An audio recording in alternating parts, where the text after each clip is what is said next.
I am having a bit of a perfectionist block, let's say, on making a handbag. So to kind of lift that off myself, maybe, or help myself lift that off, I'm doing some bags out of IKEA bags. So I've seen this loads before, you know, loads of other people using IKEA bags to do bucket hats and other bags and accessories. And I thought, you know what, that's what I need to do to kind of have a bit of fun instead of kind of putting the pressure on myself like I do for no reason. For absolutely no reason. So my voice is disappearing. So when I was getting the hardware for the perfectionist bag, let's call it, I saw these yellow little clips here and I thought they are perfect to go with these. IKEA yellow. I actually got this as a joke. When I was in Japan, I went in IKEA for whatever, I don't know reason. And this made me think of the Hermes pony charm that they have. And I was like, I'm getting one of those for my bags because that's hilarious. So one of the bags, so let's say this bag is going to be a Birkin and it's going to have the little IKEA pony charm on it. And these two next bags, so this is to go with this, let's say, and this is going to be an LV Pouchette style bag. We'll see how many kind of the other little bag accessories we can do, because I'm sure this will make more than just a pouchette. And this last one is another LV, and we will do the Speedy.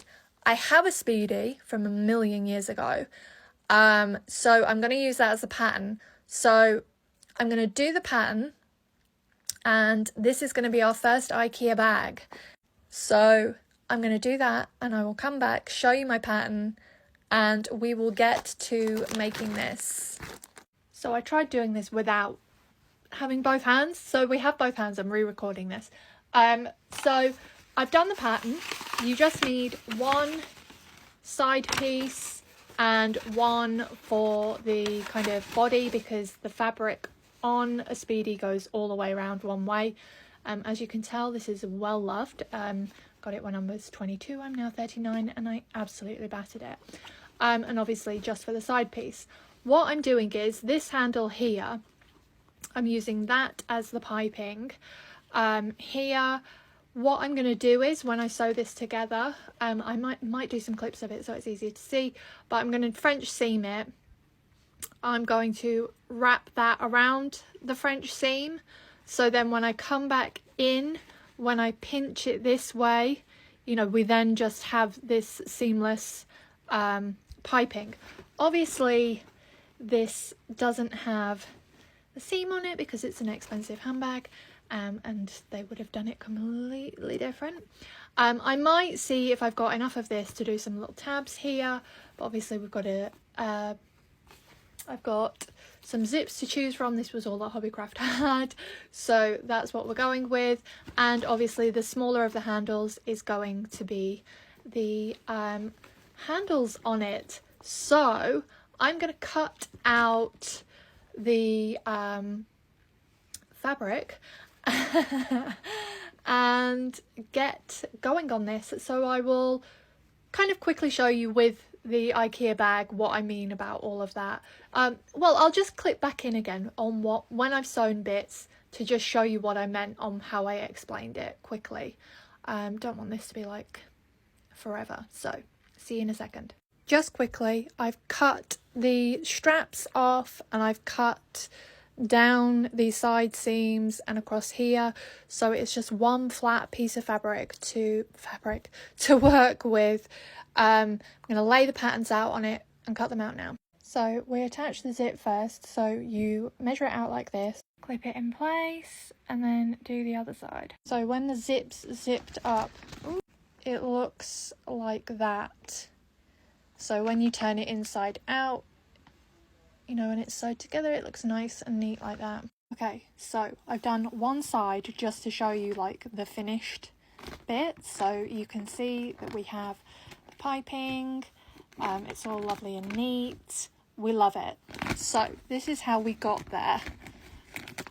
I sewed them together, just rough front side to front side, and then the long handle, I cut it in half because it did seem that it was going to be, you know, too much to go like that. So I'm now going to rough stitch this around, turn this inside out, and I will show you then when it's inside out what we'll do.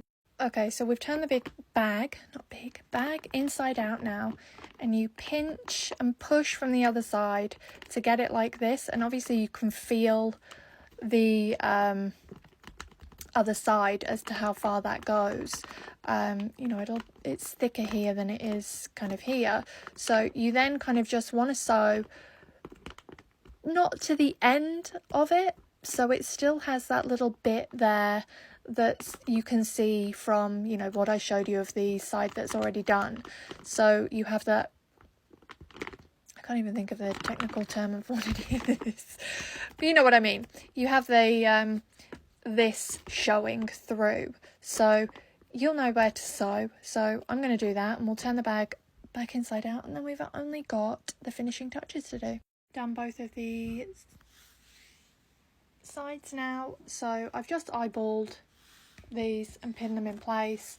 I'm happy enough with them. You know, this is me letting go of the perfectionism with this bag, so it doesn't have to be perfect. So I'm just gonna sew where these were kind of, I suppose, melted onto the original place on the bag, and then one last finishing touch, and we will be done. So here she is finished. That is the finishing touch, adding back the original label to it. So, you know, the sides are done, the handles are on, OG Speedy for reference. But yeah, easy, quick, fun to do, and has kind of like lifted that weight of perfectionism off me for when I do my real handbag. And obviously we've got 2 more handbags with the IKEA bags to go, so there we go. IKEA Speedy.